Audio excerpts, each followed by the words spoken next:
Arica TV presenta Arica Informa.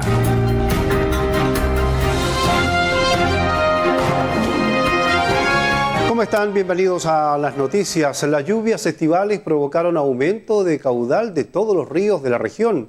Ante esto, equipos del Senapred se han desplegado en sectores urbanos y rurales de la región. Durante la madrugada de este jueves, se reportó un aumento significativo de los caudales de todos los ríos de la región, según reportó el director del Senapred, Franz Schmauk.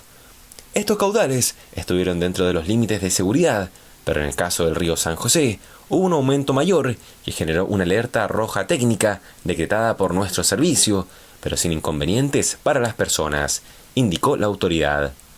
En un recorrido efectuado por los equipos de Senapred y Obras Públicas, se constató que en un sector de Azapa alto hubo un brazo del río San José que se desbordó afectando un sembradío que se encontraba muy cerca del lecho del río. Respecto a las condiciones del río Yuta, la autoridad indicó que se hizo un vaciado controlado de manera preventiva del embalse Chironta, coordinado con la Junta de Vigilancia para poder liberar metros cúbicos de agua del embalse, lo que produjo un aumento en el caudal del río. En tanto, los ríos de Cotpa y Camarones también registraron alzas, pero sin mayores consecuencias. Ante la alerta, el delegado subrogante, José Aruquipa Flores, instruyó el despliegue de los servicios públicos a los sectores urbanos y rurales de la región para constatar en terreno el estado de los puentes y la seguridad de las personas. Y producto de las lluvias, las autoridades anunciaron el cierre preventivo del puente de Pedro Aguirre Cerda ante la crecida del río San José.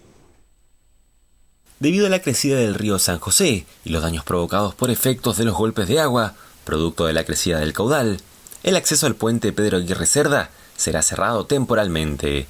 La medida fue adoptada mediante decreto por el Ministerio de Transportes y Telecomunicaciones en coordinación con el municipio de Arica para garantizar la seguridad de las y los ariqueños y conductores.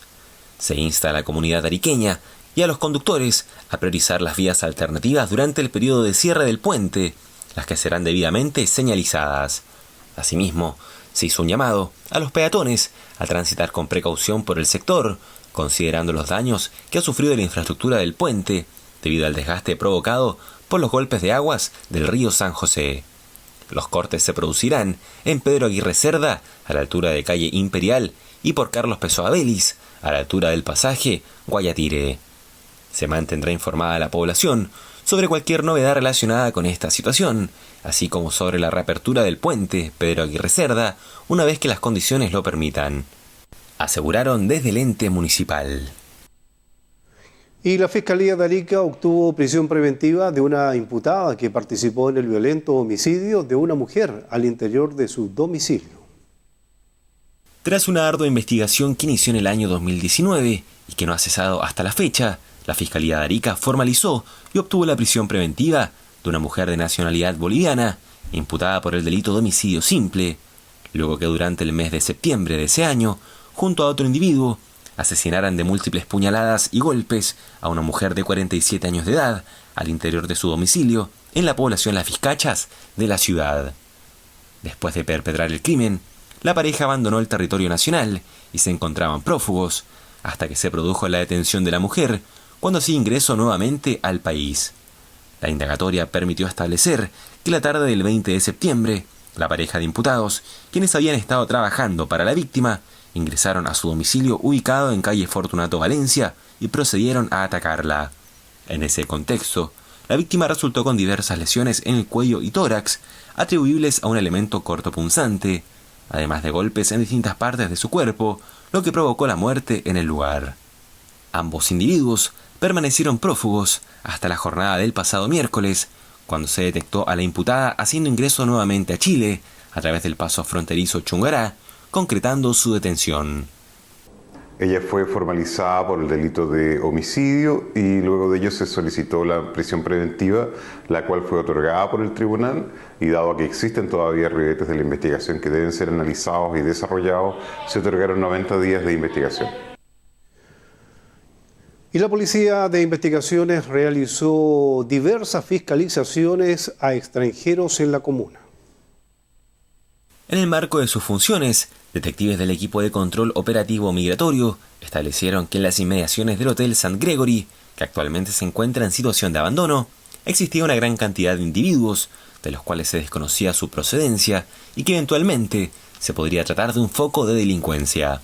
Tras esto, se procedió a realizar fiscalizaciones aleatorias en las inmediaciones del hotel, logrando detectar e individualizar a 5 personas de distintas nacionalidades, quienes se encontraban de forma irregular en el país. Finalmente, los sujetos fueron denunciados a la autoridad administrativa correspondiente, permitiendo con esta información adoptar las medidas necesarias. Al respecto, la comisario Miriam Vargas, encargada del equipo ECOM, manifestó que estas fiscalizaciones nos van a permitir estrechar la brecha de personas que ingresan de forma clandestina al país y de esta manera tener un control más acabado de los extranjeros que se encuentran en la ciudad. Vamos a una pausa y estamos de regreso en Arica Informa.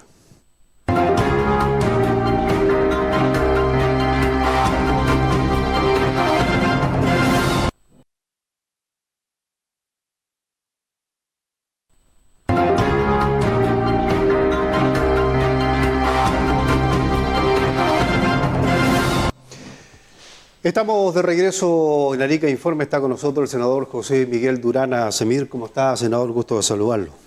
¿Cómo estás, Luis? Un gusto de saludar y siempre contento de poder estar aquí en Arica TV junto a los televidentes y en Hora de Noticias. Oiga, senador, ¿qué le pareció este anuncio de los países vecinos de abrir las fronteras 24 horas? Mira, por una parte es volver a la normalidad, fundamentalmente con Perú, complejo fronterizo Chacayuta. Por otro lado es generar mayor actividad económica, porque me parece potente de que ojalá esta apertura de frontera pueda ser no solo de tránsito de personas, sino que también comercial. Pero me preocupa fundamentalmente Bolivia, porque nosotros no tenemos una buena relación con Bolivia. Si bien Bolivia es un país democrático, pero es un país que persigue a sus opositores. Es un país que tiene acuerdos con Irán y acuerdos bastante dudosos. Es un país que no permite la reconducción, ni siquiera de ciudadanos bolivianos. Entonces, obviamente que frente al mayor problema de migración irregular, frente a la situación que hemos vivido con el penoso secuestro y posterior asesinato del teniente venezolano, en donde se detecta que una de las personas estaría o habría salido por Arica. Entonces, el punto está en que vemos que esta noticia difunde Perú, difunde Bolivia, y hoy día que vengo en viaje, yo no he escuchado a nuestra Cancillería, ni tampoco al Ministerio del Interior, a través de la Unidad de Pasos Fronterizos, en que nos puedan explicar cómo se van a reforzar las medidas de control. Porque si bien en algún minuto el fiscal Valencia hizo un llamado de alerta con respecto a la situación de Colchane, y yo ese llamado de alerta lo repliqué en el complejo Chungará en relación al cierre de nuestras fronteras, hay que entender de que Carabineros no está en el complejo Chungará. Carabineros está a 7 kilómetros del complejo Chungará. Entonces, al menos a mí me encantaría saber cómo funciona esta apertura de fronteras y cuáles son los mecanismos que permitan generar mayor dotación en el SAC, en aduana y fundamentalmente en el control de nuestros policías, más el apoyo de las Fuerzas Armadas a través de infraestructura crítica.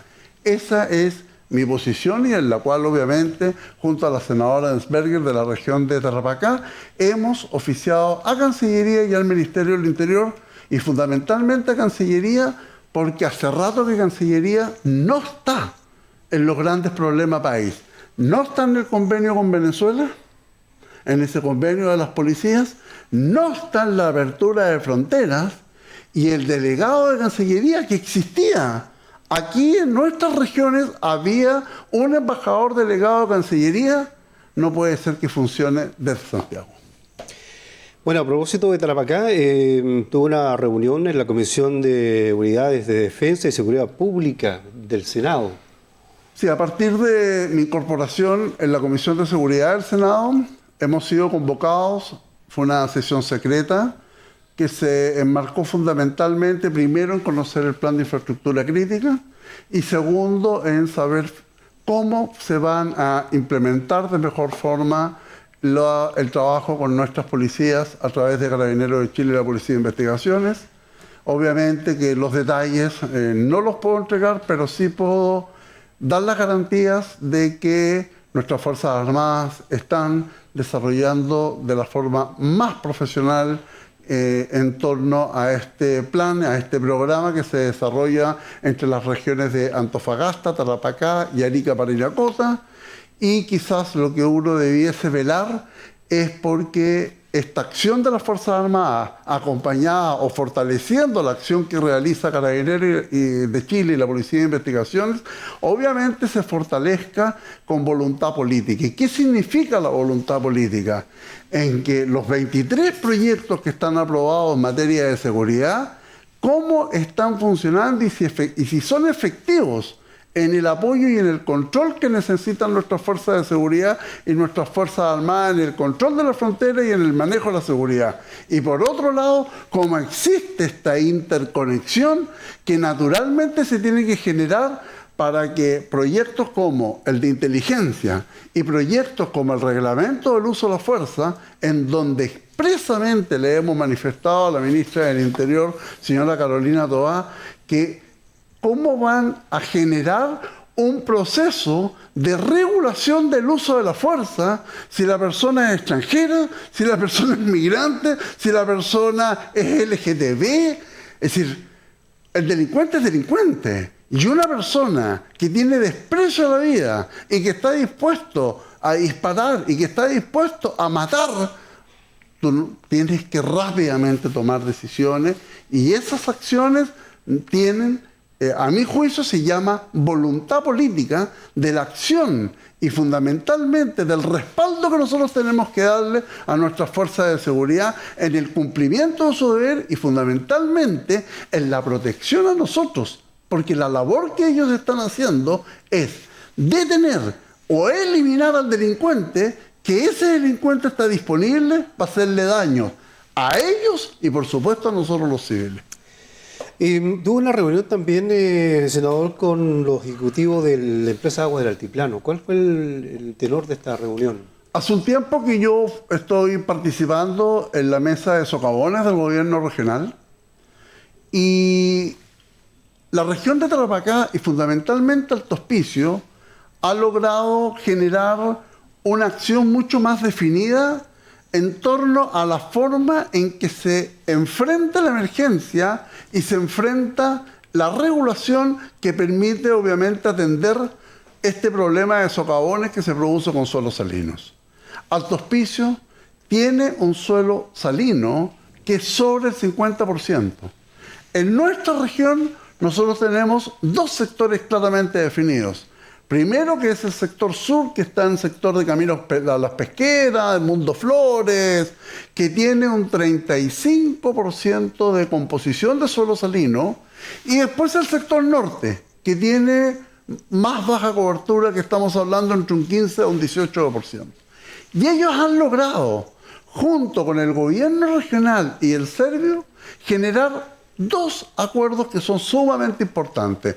El primero, que ya está firmado, que es uno de emergencia, que cuando se provoca la emergencia, cuando se provoca el socavón, fundamentalmente aquí la experiencia la tenemos las familias que viven en el sector del Mundo Flores, el sector Pampa Nueva, casas que ya fueron arregladas, ya fueron intervenidas por parte del Programa de Protección al Patrimonio Familiar, y resulta que cada cierto tiempo se genera una emergencia sanitaria. Y frente a eso actúa de inmediato con este convenio que existe con el gobierno regional fundamentalmente y con Aguas del Altiplano.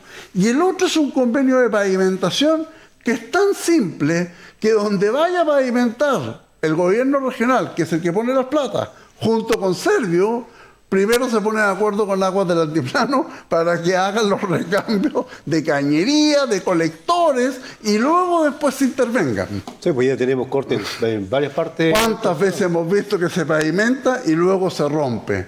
Entonces, me traje esos convenios. Me traje esa documentación. Sé que hay conversaciones porque el gobierno regional viajó a la región de Tarapacá y lo que nosotros tenemos que hacer es que simplemente se cumplan las voluntades. Porque aquí los egos no sirven. Aquí, si no se interconecta la labor que tiene que realizar gobierno regional, que es el que pone la plata, Servio, que es la unidad técnica, y Aguas del Altiplano, que es quien ejecuta las obras, finalmente pierde la ciudadanía. Y en eso hemos estado trabajando. Por último, senador, bueno, se aprobó en el Senado la ley de estabilización tarifaria eléctrica. Mira, la ley de estabilización tarifaria tiene 3 efectos que son fundamentales. Primero, desde el año 2019, que por ley no hubo aumento de la tarifa eléctrica. Y por lo tanto era absolutamente necesario regular porque se estaba generando una deuda con quienes obviamente son las que generan este proceso. Y por otro lado teníamos que entender cómo finalmente generábamos esta instancia de tal forma que no provocara un aumento desmedido que afecte fundamentalmente a la pequeña y mediana empresa y a los sectores más vulnerables. Y en términos reales se ha legislado, hoy día ha pasado a la Cámara de Diputados, serán los honorables señores diputados quienes van a tener que en segunda instancia constitucional visar este proyecto, pero en un resumen muy pequeño. Todas aquellas personas que consumen hasta 130 kWh mensual y pertenecen al 40% más vulnerable, que más o menos son 950.000 domicilios en Chile, van a tener un subsidio y ellos no van a tener un aumento nada en razón a sus cuentas de luz. Aquellas personas que consumen hasta 180 kWh, que es aproximadamente el 80% de los residentes domiciliarios, clientes regulados, van a tener un alza de aproximadamente un 12 o un 15%, que es un aumento de entre 8 y 10 mil pesos. Y aquellas personas que consumen sobre 180 kWh o las pymes, van a tener un aumento que en términos reales podría haber sido sobre un 100%, pero en este caso o regulan su cuenta, fundamentalmente los domiciliarios, o van a tener que generar acciones tendientes a que este aumento puede llegar a ser sobre un 40%. Bien, pues, senador, muchas gracias por esta visita acá al canal, ¿cierto? Venir a contar todas estas actividades que ha desarrollado en la región y también los proyectos que se han aprobado hoy en el Senado. Muchas gracias y los invito a seguirme por mis redes sociales cada vez que podamos estar aquí junto a Arica TV. Perfecto, ningún problema. Gracias por acompañarnos, que esté muy bien. Hemos conversado con el senador José Miguel Durán Azemir. Vamos a una pausa y ya estamos de regreso.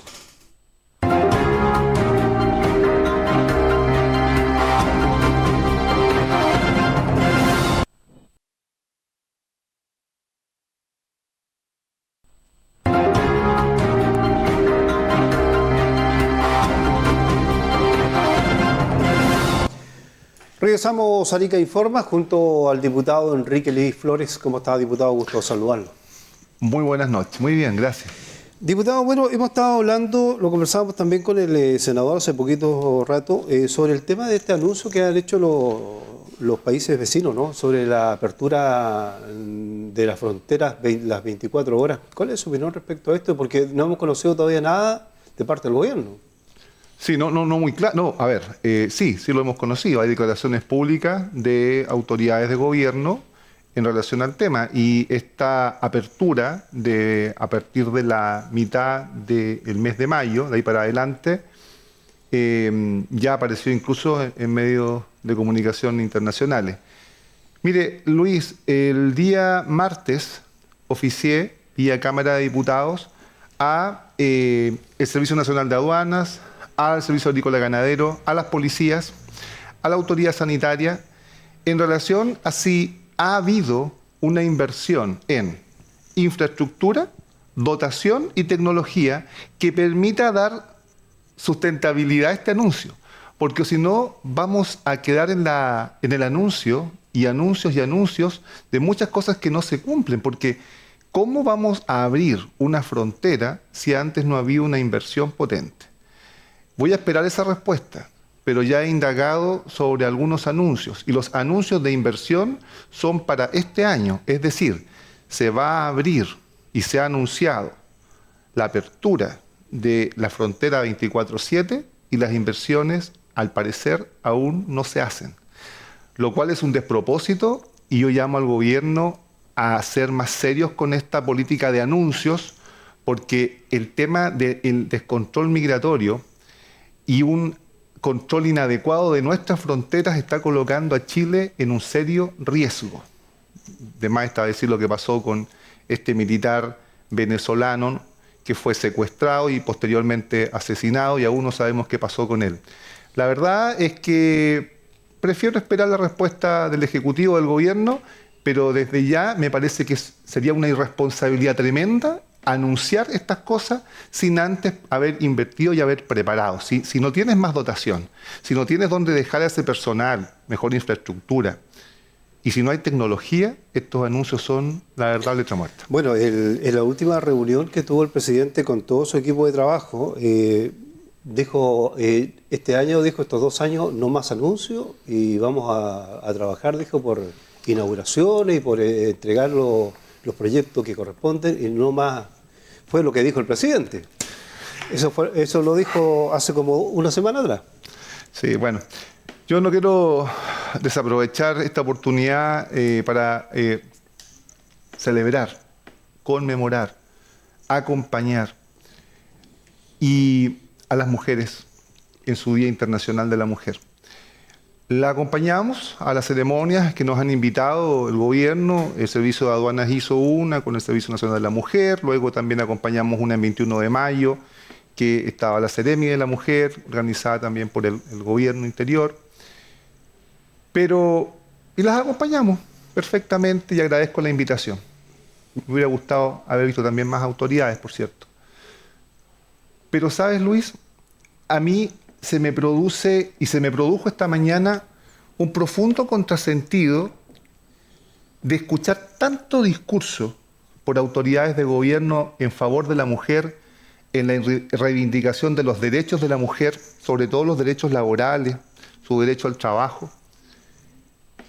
Y una cuadra más arriba de 21 de mayo, tener a 825 personas, la mayoría mujeres de edad, mujeres cuidadoras, sin sus fuentes laborales.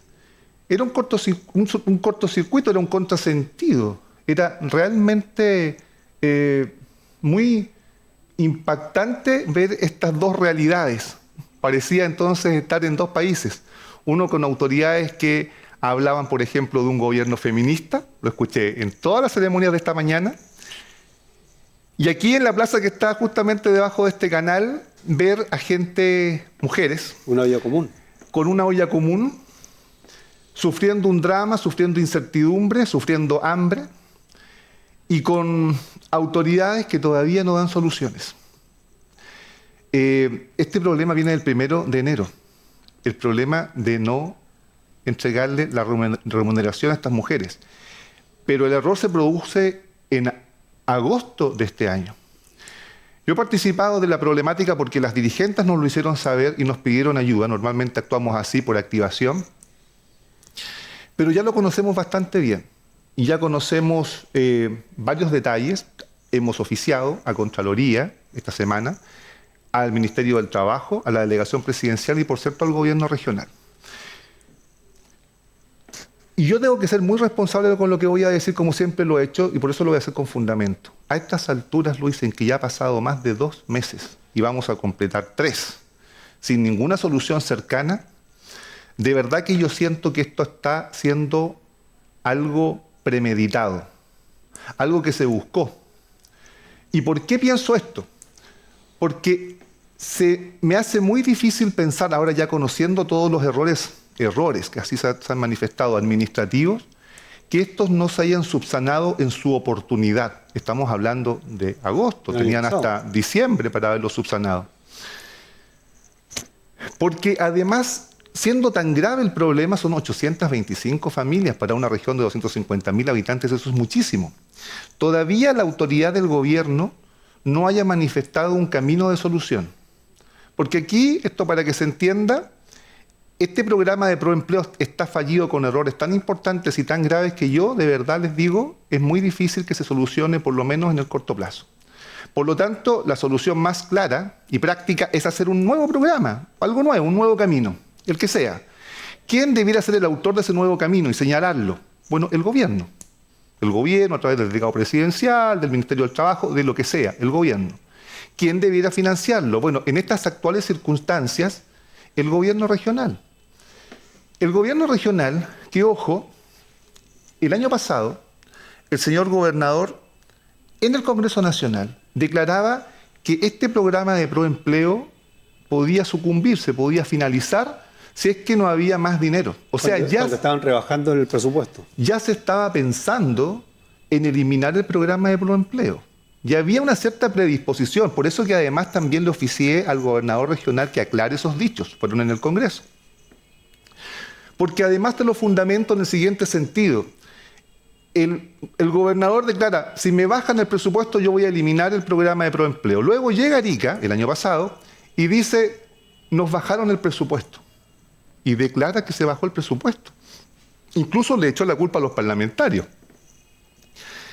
Y eso no fue verdad. El presupuesto de Arica y Parinacota no disminuyó, al contrario, aumentó. Fue una de las 3 regiones en que porcentualmente más aumentó el presupuesto regional. La gobernadora subrogante, porque el gobernador además está de vacaciones, cosa que también yo encuentro que es reprochable. Mira, aquí hay que decir las cosas con mucho respeto, pero también muy frontalmente y con mucha honestidad. En la situación de crisis que se está viviendo, yo creo que ninguna autoridad debiera salir de vacaciones, por muy merecidas que sean. Un gerente de una empresa con una empresa que está yendo en falla, no se va de vacaciones. Usted, si está en su casa con problemas, no se va a ir de vacaciones, se va a quedar para solucionar los problemas de su hogar. Bueno, en fin, cada autoridad hace lo que quiere, pero fíjate que el gobernador regional reunió también a algunas dirigentes y les manifestó que se había bajado el presupuesto. Cuando eso no era realidad, entonces, acá hay que empezar a atar cabos. ¿Por qué el gobernador dice que se bajó el presupuesto? ¿No habrá sido para fundamentar el término del programa de Proempleo? Porque si es así, Luis, de verdad lo digo, y ojalá que no sea así, de verdad, los prometo a toda la gente que nos está escuchando, que sería muy decepcionante que esto fuera así. ¿Sabes por qué? Porque hay un dicho que dice que los políticos crean los problemas, hacen que se agraven para después solucionarlos. ¿Y cuándo hacen eso? En épocas preelectorales.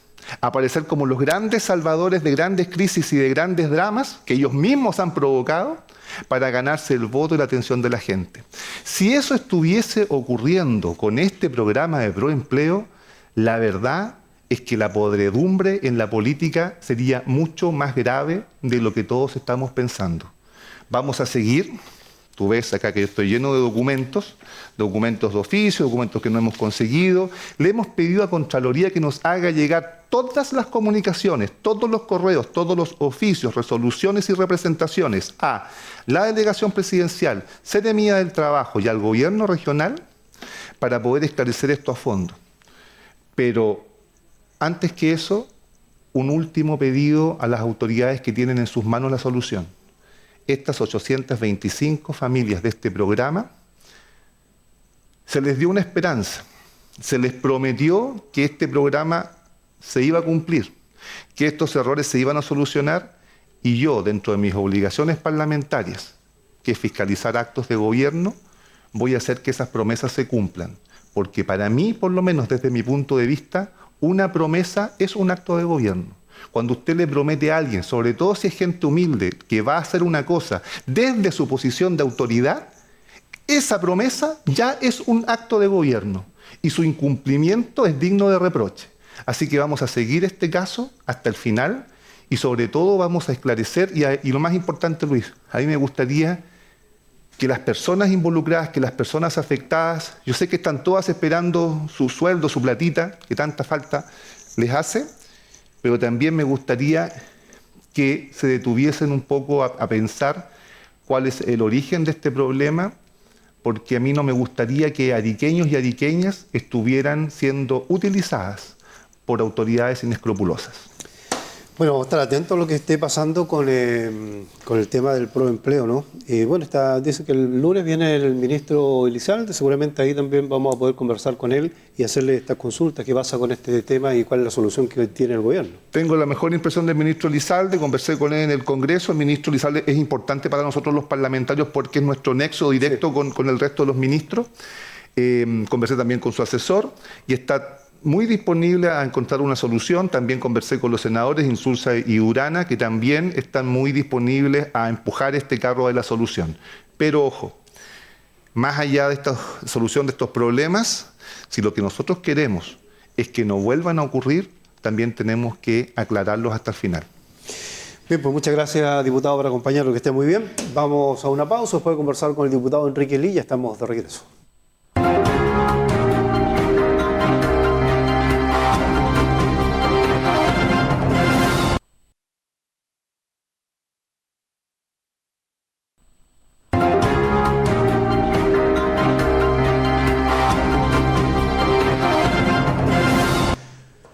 Estamos de regreso con más noticias. El alcalde de la comuna, Gerardo Espíndola, hizo un llamado a la comunidad a estar alerta ante crecidas de los ríos en Arica. El alcalde de la comuna, Gerardo Espíndola Rojas, realizó una visita en terreno para evaluar el incremento del caudal del río San José. Acompañado por el director regional de Senapred, Franz Schmauk, y la seremi subrogante del MOP, Catherine Gómez, se constató que el aumento del caudal no generó daños ni afectó a la conectividad de la comuna y la región.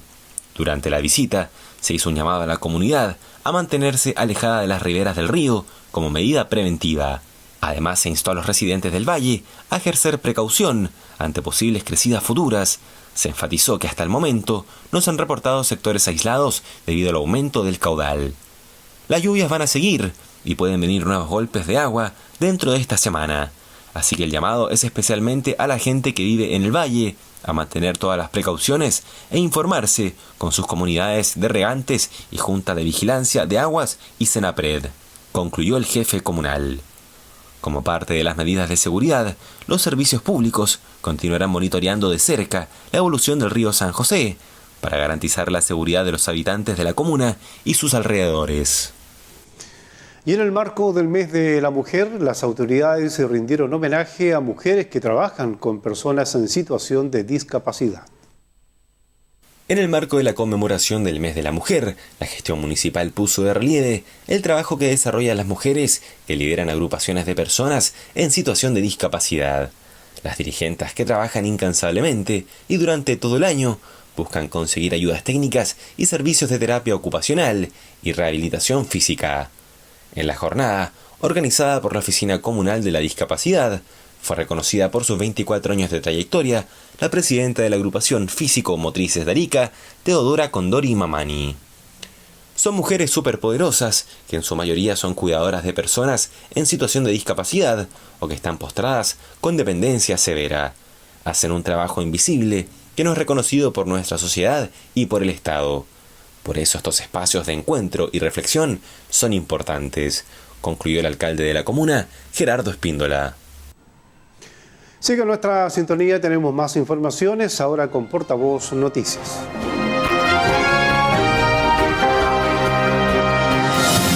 Arica TV presentó Arica Informa.